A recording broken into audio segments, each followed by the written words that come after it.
Ok, donc on continue notre série de prédications sur les relations. Et ce matin, on va parler du respect, et du fait de respecter tous les êtres humains. Euh, si je voulais en parler, c'est qu'il n'y a aucun doute, quand on regarde notre société, les incivilités, l'impolitesse, et c'est de pire en pire en fait, hein. Voilà, on est tous d'accord avec ça. Les gens sont de plus en plus violents entre eux, verbalement, et puis physiquement parfois aussi. Et on a l'impression que c'est de pire en pire. On a l'impression que cette violence est en augmentation. Et alors, peut-être que vous avez déjà subi de la violence comme ça, mais il y a de la violence qui s'insinue dans nos vies. Par exemple, ton téléphone sonne, voilà. Donc c'est toi qui reçois l'appel, hein, ok. Je vais te montrer une forme d'incivilité et d'impolitesse. Ton téléphone sonne, tu décroches et tu entends. C'est qui?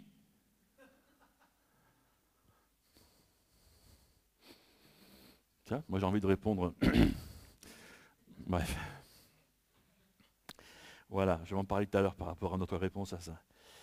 Alors les gens qui face à toi sont en train de manger leur soupe, tu vois. J'avais un grand-père comme ça qui buvait son café comme ça, cuillère après cuillère comme ça. Bon, c'était un papy, hein. Ok. Ou alors, tiens, hier j'étais en plein Paris, j'ai essayé d'aller au mondial de l'auto, je suis pas arrivé en fait. Voilà, donc voilà, parce que j'étais en auto. Donc il ne faut pas aller en auto au salon de l'auto. Hein, voilà, donc c'est la moralité de l'histoire. Voilà, donc il faut y aller en hélicoptère peut-être. Voilà, bref, donc, mais ça klaxonnait dans tous les sens. Mais klaxonne pas, ça sert à quoi? C'est bouché, c'est bouché. T'allumes ta radio, mange un chewing-gum ou un bonbon, quoi. Attends. Tu vois, voilà. Enfin, il y a plein de trucs comme ça où tu es en train d'attendre ta place pour te garer sur le parking du supermarché, tu vois. C'est quelqu'un qui est en train de sortir. Puis le temps que la personne sort, il y a quelqu'un d'autre qui prend ta place, tu vois. Ah oui, voilà. Saleté, là. Voilà, voilà, c'est ça. Etc. Mais il y a plein de trucs comme ça. Et pourtant, la Bible nous dit, dans 1 Corinthiens chapitre 13, verset 5, l'amour ne fait rien d'inconvenant. D'inconvenant ou d'impoli ou de grossier. Qu'est-ce que l'impolitesse? C'est simplement un manque de respect envers l'autre. Et ça montre que je me soucie beaucoup de moi, mais pas beaucoup de toi, voire pas du tout en fait. Voilà. Ça montre l'égocentrisme, ça montre l'égoïsme. Et puis si ça te blesse, je m'en fiche. Voilà. Non mais il faut faire attention à ça parce que notre société prône ça, hein. Fais ce que tu veux de ta vie, fais comme tu veux, parle comme tu veux, pense comme tu veux. Les autres, on s'en fout. Ah bon? Non mais c'est ça qu'on entend partout, quoi. Les autres, on s'en fout. Et après, on est censé vivre avec les autres. Il y a un problème, en fait, hein. L'amour ne fait rien d'inconvenant, dit la Bible. Ou dans 1 Pierre chapitre 2, témoigner à tout homme ou toute femme le respect auquel il a droit. Et c'est chaque être humain. Ça commence avec notre famille, nos enfants, nos parents, époux, épouses. Ça continue avec le crétin au travail qui te... Je dis crétin, donc ça suffit. Euh, voilà. Ça continue avec peut-être ta belle-mère qui ne t'aime pas trop. Ça continue aussi avec ceux qui n'ont pas la même foi que toi, ou ceux qui ne croient en rien. Bref, tous les hommes, respectez tous. Une première question, pourquoi traiter tous les hommes avec respect? Et un premier sous-point, parce que Dieu a créé chaque être humain. Tous ont été créés par Dieu. Et ce sont des créatures de Dieu, même s'ils ont un comportement abruti. Voilà. Ce sont des créatures de Dieu. Psaume 8, en parlant de l'homme, pourtant tu l'as fait de peu inférieur à Dieu, tu l'as couronné d'honneur et de gloire. Autrement dit, quand Dieu a créé l'homme, c'est le summum de sa création. C'est le top de sa création, c'est le meilleur de sa création. Oui, oui. quand on voit ce que c'est devenu. Mais, mais pourtant, c'est ça. C'est ça. Et même la personne la plus méprisable est une créature de Dieu et on lui doit le respect aussi. Alors, on ne supporte pas ou on ne peut pas accepter les actes ou les paroles que ces personnes sont en train de dire ou faire. Ça, c'est autre chose. Mais la personne, en tant qu'être humain, a le droit à notre respect. C'est là, justement, où on est gêné. Parce qu'on a toute cette tendance à évaluer les personnes qui sont en face de nous et à faire un tri, quoi. Voilà. Il y a ceux qui nous ressemblent, ceux qui sont acceptables, et puis les autres. Voilà. Et c'est pas ça que dit la Bible, en fait. On n'a pas de choix à faire, on doit respecter tous les hommes. Parce qu'ils sont tous les êtres humains sont des créatures de Dieu. Un deuxième point, qui enfonce le clou, si je peux dire, et c'est utilisé dans le bon sens, parce que Jésus est mort pour tous ces êtres humains-là, pour tous les hommes. 1 Pierre chapitre 1er, vous avez été libérés de cette manière futile de vivre que vous ont transmise vos ancêtres, et vous savez à quel prix. Ce n'est pas par des biens qui se dévaluent comme l'argent et l'or. Il a fallu que le Christ, tel un agneau pur et sans défaut, verse son sang précieux en sacrifice pour cela, pour vous. C'est ça, exactement. Dieu montre à quel point tous les hommes sont précieux à ses yeux, et c'est le sacrifice de Jésus qui nous montre ça. Il les aimait tellement au point de mourir pour eux, oui, même pour le pire des brigands, même pour lui. Jésus va dire ça dans Matthieu chapitre 25, « J'ai souffert de la faim et vous m'avez donné à manger, j'ai eu soif et vous m'avez donné à boire, j'étais un étranger et vous m'avez accueilli, j'étais chez vous, j'étais nu et vous m'avez donné des vêtements, j'étais malade et vous m'avez soigné, j'étais en prison et vous êtes venu à moi. » Alors les justes lui demanderont, « Mais Seigneur, quand t'avons-nous vu avoir faim et t'avons-nous donné à manger ou avoir soif, etc. » Et le roi leur répondra, « Vraiment, je vous l'assure, chaque fois que vous avez fait cela au moindre de mes frères que voici, c'est à moi-même que vous l'avez fait. » Jésus a donné sa vie pour tous les êtres humains. Et Dieu a créé tous ces êtres humains. Un troisième point, c'est parce que ça montre, quand je traite tous les êtres humains avec respect, ça montre combien je connais Dieu. C'est un peu un test. Comment savoir si je suis, entre guillemets, un bon croyant, un bon chrétien? J'aime pas cette expression, mais bon, utilisons-la, ici. Là. Comment savoir si je suis un vrai croyant? Ben, regarde à tes relations. Oui, ça fait mal, je sais. Moi, le premier. mais c'est ça. C'est ça. 1 Jean chapitre 4, qui n'aime pas n'a pas connu Dieu, car Dieu est amour. C'est-à-dire qu'on peut connaître toutes les doctrines de Dieu, de la Bible, etc., avoir des croyances justes. On peut réciter des versets de la Bible ou des passages de la Bible par cœur. Si on n'a pas cet amour-là, c'est creux, c'est vide. Jésus était sympa avec les gens, en fait. Il était aimable. Et la première des choses qu'il faisait, c'est qu'il protégeait la dignité des gens, notamment des plus petits, des plus faibles, des rejetés. Et si vous connaissez l'histoire, peut-être que vous allez vous souvenir de ça, mais si vous ne la connaissez pas, je la raconte. Une fois, les chefs religieux ont amené une dame qui avait été surprise en flagrant délit d'adultère. Et ils l'ont jetée comme ça, par terre, aux pieds de Jésus. Et donc, ils étaient vraiment inconvenants, ils étaient vraiment impolis envers cette femme-là. Oui, elle avait commis un péché, oui, mais c'était pas bien la manière dont il l'a traité. C'était pas correct. Voilà. Et d'ailleurs, Jésus va leur jeter à la figure, voilà, que celui qui est sans péché jette la première pierre. Et forcément, tous sont partis, en commençant par les plus vieux, jusqu'aux plus jeunes. Voilà. Et c'est seulement après, quand il a été seul à seul avec cette femme, qu'il s'est occupé du péché de cette femme. Voilà.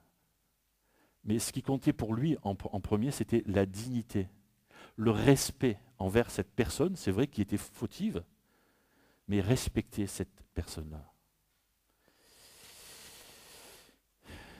Les chefs religieux n'ont pas apprécié ça, hein. Ils n'appréciaient pas cette façon de faire de ce Jésus. Ils vont dire dans Luc chapitre 15, ce Jésus pactise avec les pécheurs. Il mange même avec eux. Et ces fameux pécheurs étaient des traîtres à la nation, étaient effectivement des prostituées, étaient des handicapés qui étaient rejetés de la société, etc., quoi, ou des malades. Mais Jésus les traitait avec respect et dignité, et les chefs religieux de l'époque n'acceptaient pas ça. Donc, si Jésus s'est comporté comme ça, nous devons en faire autant. Un quatrième sous-point ici, parce que je vais récupérer ce que je donne. Voilà pourquoi traiter tous les hommes, tous les êtres humains avec respect, parce que je vais récupérer ce que je donne. Galates 6. Ne vous faites pas d'illusions, Dieu ne se laisse pas traiter avec mépris, on récolte ce que l'on a semé. Alors, c'est l'image de la semence et de la récolte, mais si on a un peu d'expérience, on le voit, hein, c'est une des lois essentielles de notre existence, hein, on récolte ce qu'on a semé, ça c'est clair, quoi. Si tu veux être respecté, respecte les autres. Assez souvent, quand tu rencontres des gens, il y a quelqu'un qui va te dire, il n'y a personne qui me respecte. Quand tu parles un peu avec la personne, tu te rends compte que cette personne ne respecte pas elle-même les autres. On récolte ce qu'on sème. Si tu veux être traité avec générosité, sois généreux avec les autres. Si tu veux que les autres te sourient, souris. Commence, toi. Tu vois, si tu fais la tronche, là, ça ne va pas encourager les autres à te sourire. Voilà. Tout ce que tu sèmes, tu le moissonneras un jour. Voilà. Comment faire pour donner et obtenir le respect avec ce texte en fond comme ça? L'amour n'est pas inconvenant. Vous connaissez peut-être des grincheux. Ouais, vous en connaissez. Des gens qui sont grincheux. Un jour, vous avez voulu aller vers eux, mais ils vous ont envoyé promener. Tu vois.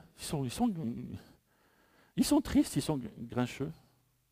Et si vous essayez de parler avec eux, ils vont vous dire, mais tous les gens ne sont pas gentils avec moi. Mais oui, commence toi en fait. Tu verras si ça ne change pas. Tu vois? C'est ça. Proverbe 11, faire du bien aux autres, c'est s'en faire à soi-même. Mais l'homme cruel creuse son propre malheur. Maintenant, j'aimerais voir avec vous 5 façons de montrer du respect aux autres.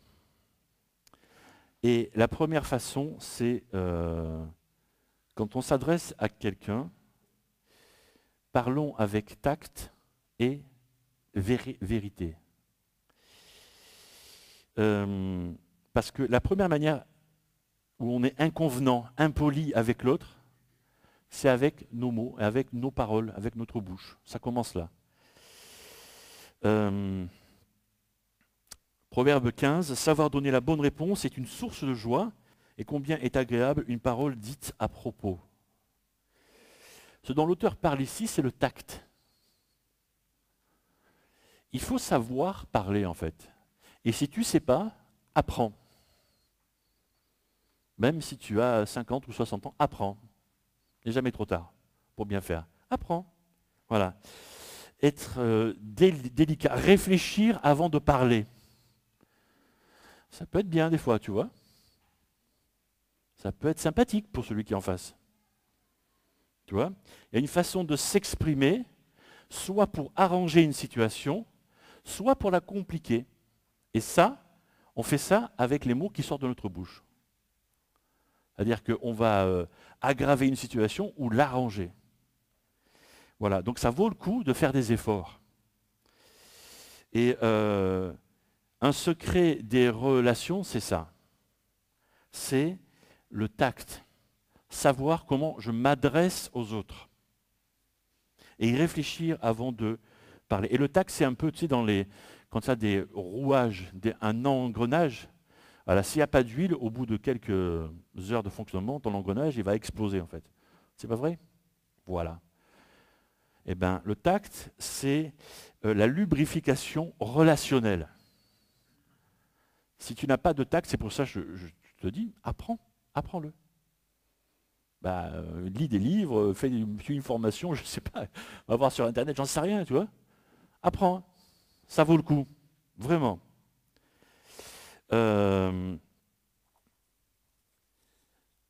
Et je sais que je m'adresse à des croyants, à des chrétiens, à qui on a dit, il faut être authentique, il faut dire la vérité aux gens qui sont autour de toi. Dis la vérité. Oh, oh, oh, oh, oh, oh, oh. Oui, dis la vérité. Avec tact. Voilà, c'est pour ça que le point numéro 1, c'est parler avec tact et vérité. Les deux vont ensemble. Si je donnais une définition du tact en quelques points, enfin des exemples plutôt, le tact, c'est ce que tu penses, mais que tu ne vas pas dire pour ne pas blesser l'autre. Ou le tact, c'est la capacité de dire une vérité sans te faire un ennemi. Ça, c'est pas mal. C'est pas évident. Ou le tact, c'est quand quelqu'un t'envoie promener, comme je disais tout à l'heure, et ben toi, tu te réjouis du voyage. Je vais me promener. Salut. À plus tard. Tu vois? C'est ça. Ou le tact, c'est de traiter l'autre comme s'il savait de quoi il était en train de te parler. Parce que tu sais qu'en fait, il raconte n'importe quoi, mais tu fais comme s'il savait.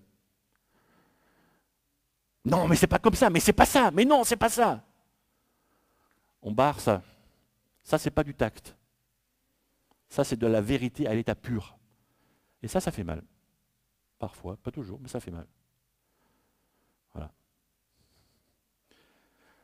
Si avec tact, tu arrives à lui faire comprendre qu'il n'a pas compris le truc ou qu'il ne sait pas, là, tu es champion du monde en fait. Ça n'arrive pas toujours. C'est ça. Ou le tact, c'est oui, l'art de dire à l'autre qu'il est large d'esprit alors qu'il n'a rien dans la tête. Il y en a. Ou le tact, c'est changer de sujet sans changer d'avis.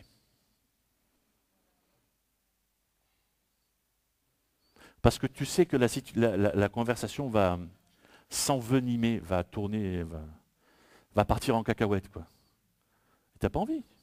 Ah, ah. C'est pas simple tout ça, hein. C'est pas simple, hein. Voilà. Alors, si on demande à la Bible de définir le tact, j'ai pris ce passage, je le dis à ma manière dans Éphésiens 4, c'est pour ça que je n'ai pas mis le verset, c'est dire la vérité dans l'amour. Voilà. Quand on parle aux gens, soyons délicats, pas seulement authentiques. Proverbe 15, des paroles douces sont comme un arbre de vie, mais la langue malfaisante démoralise. Alors des fois, tu croises des gens qui te disent, oui, je peux me prendre des coups de pierre, des coups de bâton, ça peut me casser en deux, mais les paroles, ça ne me fera jamais rien. Mensonge. Ce n'est pas vrai. Parce que moi, je peux te donner un coup de bâton sur le bras et te casser le bras, et dans 2 semaines ou 4 semaines, selon l'âge, ton bras sera remis en état. Ok ?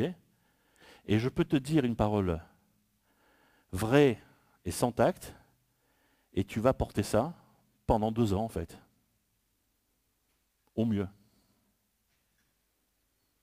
Tu vois? Oui, tout le monde voit de quoi je parle. Voilà. Donc, parlons avec tact, tout en restant authentique. Et vous avez sûrement croisé des gens qui étaient fiers de leur inconvenance, de leur impolitesse. Tu sais, moi je suis comme ça, je dis les choses franchement. En général, quand j'entends ça, je ne reste pas longtemps avec la personne. Tu vois? Parce que j'ai peur. J'ai peur. J'ai peur pour moi, en fait. Hein. Je suis un petit être humain, tout fragile. Hein. Dodu, mais fragile. Voilà. Ouais, j'ai peur. C'est ça. La franchise, à l'état pur, à l'état brut comme ça, c'est de l'inconvenance, c'est de l'impolitesse. On est appelé en tant que disciple de Christ à être vrai, mais en usant de tact. Alors voilà quelques questions à se poser. Quand tu dois... Oui, et si j'ai quelque chose à dire à quelqu'un, tu vois, tu as quelque chose à dire, comment tu fais? Ben, il y a plusieurs questions à se poser. Est-ce que ce que je vais dire à cette personne, est-ce que c'est pour l'humilier? Première question. Si tu réponds oui, tais-toi. Deuxième question, est-ce que si je dis cette vérité à cette personne, je vais me sentir mieux? Si tu réponds oui, tais-toi. Est-ce que quand je dis ça à cette personne, cette vérité, ça va construire ma relation avec cette personne? Si tu dis oui, dis-le. Si tu dis non, tais-toi. Tu vois? Est-ce que je vais lui dire juste ça, cette vérité, pour évacuer ma colère, tu vois? Tais-toi. Hein? Monte en haut de la colline de Joinville ou va dans la forêt à côté et va évacuer ta colère devant les sangliers et les petits oiseaux. Ça va bien se passer, tu verras. Je vais parler de la colère. Bientôt, c'est pas dimanche prochain? Dimanche prochain, c'est ça? C'est ça. Voilà, c'est ça. Vérité et tact. Allez, un deuxième point ici. Quand on nous sert, soyons compréhensifs et non exigeants. Luc 6, faites pour les autres ce que vous voudriez qu'ils fassent pour vous. C'est la règle d'or. Est-ce que tu veux que les gens soient exigeants avec toi? Non, voilà. Et est-ce que tu veux qu'ils te comprennent? Oui. Ben, fais ça pour les autres. Comment tu traites les gens qui sont à ton service? Tu veux dire, oh, moi, je n'ai pas beaucoup de personnes qui sont à mon service. Alors peut-être que sur ton lieu de travail, il y a des gens qui sont des subalternes. Justement, comment tu les traites à ceux-là, qui sont juste un cran en dessous? Ou tu n'as même pas besoin d'aller sur ton lieu de travail, tu vas au restaurant. On te sert. Tu es une serveuse ou un serveur qui te sert. Comment tu le ou la traites? Voilà. Ici, c'est traiter l'autre avec respect. Il fait son métier, ok, et c'est un être humain. Et il est créé par Dieu, aimé par Dieu, tout ce que j'ai dit tout à l'heure. Hein. Voilà. Donc je le traite, il est en train de me servir à manger peut-être, mais je le traite avec respect. Vous ne pouvez pas savoir combien de personnes derrière des guichets. Tu sais, quand tu fais la queue à un guichet, combien de personnes, moi, j'ai mis dans ma poche, en fait. Parce que les gens devant, ils râlent, ils arrivent devant la personne qui essaie de faire son boulot, qui est débordée, peut-être, je ne sais pas, il y a des compressions de personnel, j'en sais rien, moi, tu vois. Tout le monde râle, et puis ça arrive à mon tour. Je dis bonjour, je souris, et je me mets à la place de la persona. C'est une journée, je dis une phrase, apparemment c'est une journée dure, machin. Quand je pars, bon courage pour la suite, etc. Tu vois. Et quand tu passes dans la file, tu as l'impression d'être une parenthèse comme ça, tu sais. Une bulle de paix qui passe, tu sais. Et tu as reçu ton papier, en fait. Ou je ne sais pas ce que tu avais besoin. Non, mais c'est vrai. Mais voilà, parce que tu as face à toi quelqu'un qui est en train de te servir. Mais tu n'as pas besoin de mal le traiter. Voilà, c'est ça.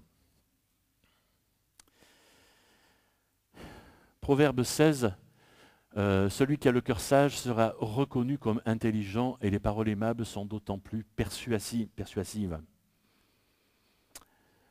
On aimerait être plus persuasif dans notre famille, dans notre entourage, mais on ne peut pas être persuasif si on a des paroles corrosives, si on a des attitudes qui piquent, en fait. Tu vois, ça ne marche pas, en fait. Hein. Voilà. C'est le fait d'être poli qui change les gens.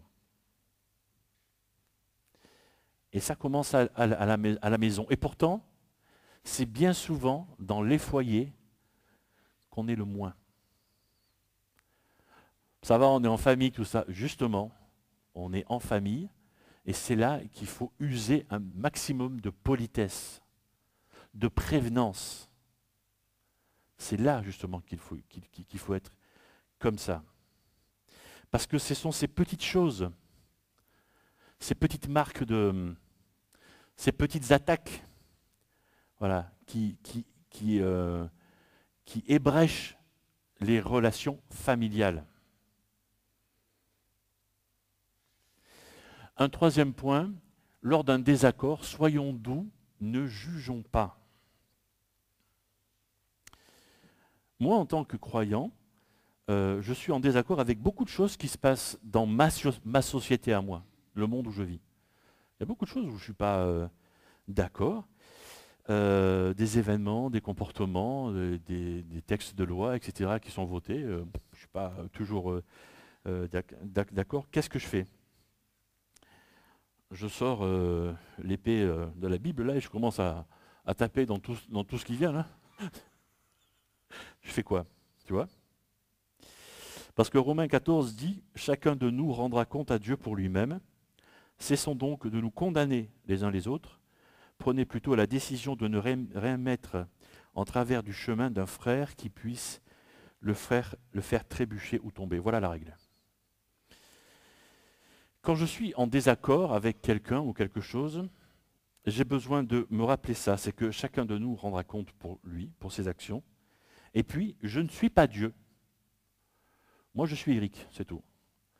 Donc, je vais rendre compte pour mes actes, et celui qui est en face de moi, avec qui je suis en désaccord, rendra compte pour ses actes à lui, quoi. Et ce n'est pas à moi à le juger, ce n'est pas à moi à le condamner. Je peux partager des choses avec lui, bien sûr, mais ce n'est pas à moi. Tu vois, et juste en ayant ça en tête, ça fait baisser la tension de plusieurs crans. C'est-à-dire qu'on peut dire des choses sans s'énerver, sans monter dans les tours. Dieu est Dieu, et tu n'es pas Dieu, je ne suis pas Dieu. Voilà, contentons-nous d'être ce qu'on doit être, ce que Dieu veut qu'on soit, ça sera déjà bien, en fait. Voilà. Suffisant, comme ça. Voilà. Et quand les chrétiens sont en désaccord avec des décisions, des questions majeures de société, ils n'ont pas besoin d'être désagréables. Ils peuvent dire des choses, mais dans la paix, comme je disais tout à l'heure, vérité et tact, toujours. Voilà. Et on peut exposer le point de vue de Dieu dans la douceur, dans la paix. Jacques chapitre 3, là où règne la jalousie, l'esprit de rivalité, là aussi habite le désordre et toutes sortes de pratiques indignes. Au contraire, la sagesse qui vient d'en haut est en premier lieu pure. De plus, elle aime la paix. Elle est modérée, conciliante, pleine de bonté. Elle produit beaucoup de bons fruits. Elle est sans parti pris et sans hypocrisie. Donc on voit, ok, cette sagesse qui vient de Dieu est vraie, il n'y a pas d'hypocrisie, mais ça se passe paisiblement. C'est calme. Ok. Un quatrième point ici, lors d'un partage de notre foi, respectons l'autre. Ne le rejetons pas.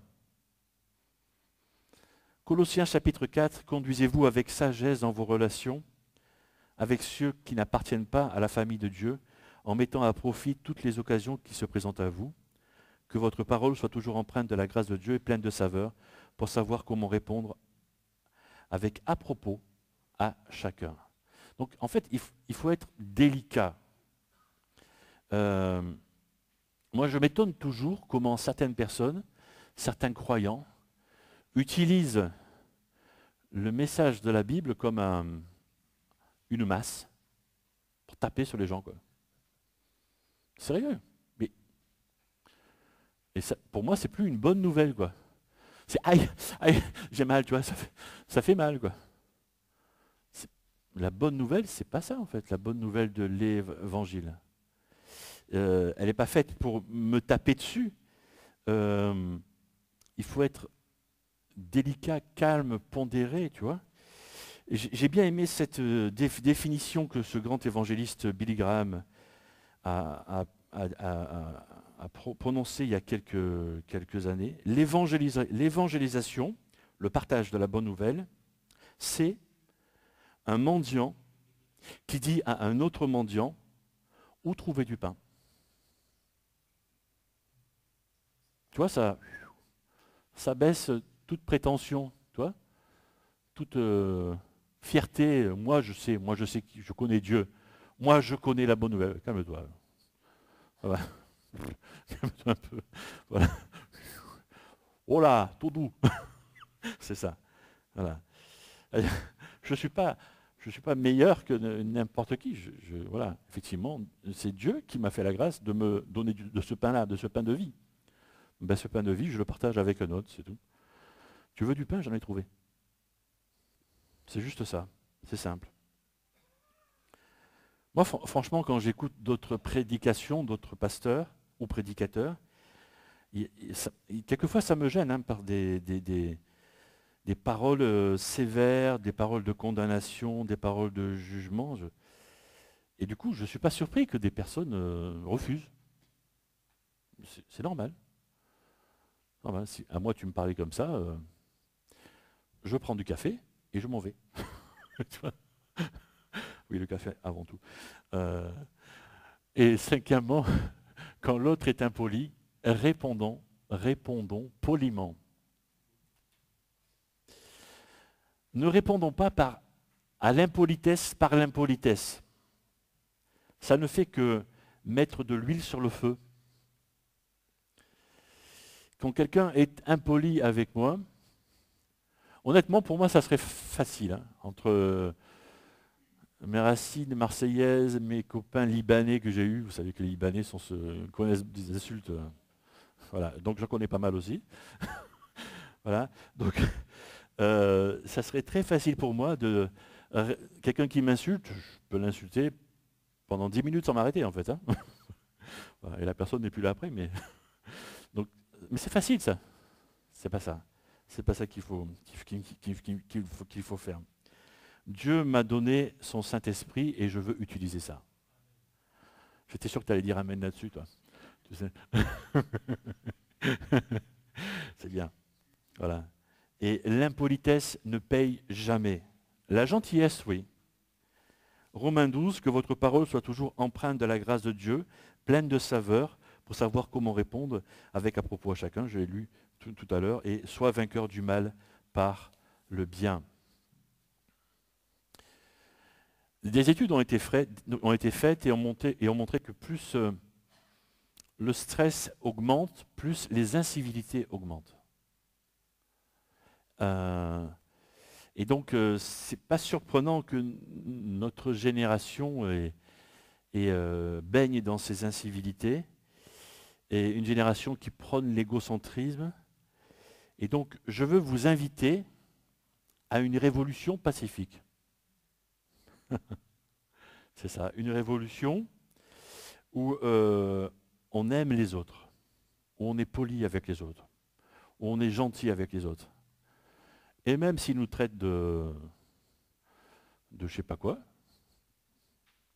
c'est super, on se laissera traiter de je sais pas quoi. Tu vois, mon souhait, mon désir pour notre Église, c'est que on est déjà une Église qui sait accueillir et qu'on continue comme ça à accueillir avec tout cet élan d'amour, de paix et de générosité que Dieu nous demande de transmettre tout simplement à ceux dont on va croiser le chemin. C'est simple, mais ça peut être tellement efficace. Ça peut confondre certaines personnes qui se sentent isolées, seules et perdues dans cet esprit de violence mentale, ou verbale, ou plus. Et ça peut confondre des gens comme ça et les convaincre à se tourner vers celui qu'on adore, vers ce Jésus-Christ qui a tout fait pour nous. Voilà, je vais simplement prier. Seigneur, merci parce que ce matin encore tu nous parles. Je veux te dire merci parce que tu nous rappelles, évidemment qu'on sait tous qu'il faut respecter autrui, mais tu nous rappelles aussi comment le faire et pourquoi il faut le faire. C'est vrai, Seigneur, que tu as créé chaque être humain. Et seulement, juste avec ça, ça nous suffirait en fait pour respecter ta création, respecter tes créatures. Tu as non seulement créé chaque être humain, tu as aimé aussi chaque être humain. Tu aimes chaque être humain. Alors ça nous rajoute une couche supplémentaire, Seigneur, tu nous demandes d'aimer justement ceux que tu aimes toi aussi. C'est vrai, Seigneur, moi je veux reconnaître, et peut-être que je ne suis pas le seul à le faire dans cette prière, que quelquefois c'est pas simple d'aimer, même de respecter, j'ose le dire, hein, des personnes qui sont peut-être dans notre entourage et qui ne sont pas bonnes, je vais dire ça comme ça, qui ne sont pas sympathiques, quoi. De par leur vocabulaire, de par leurs actes. Donne-nous, Seigneur, de voir ce que toi tu vois. C'est-à-dire de voir cette créature qui est en face de nous et de voir l'amour que tu portes. Et de voir aussi la préciosité de ton sacrifice sur la croix pour chacune de ces personnes. Continue, Seigneur, de transformer, de révolutionner nos vies, nos cœurs, nos existences. Et fais de nous de ces artisans de paix, de ces communicateurs de la bonne nouvelle, de ton évangile de paix et d'amour. Et que toute la gloire te revienne, Seigneur Jésus. Amen.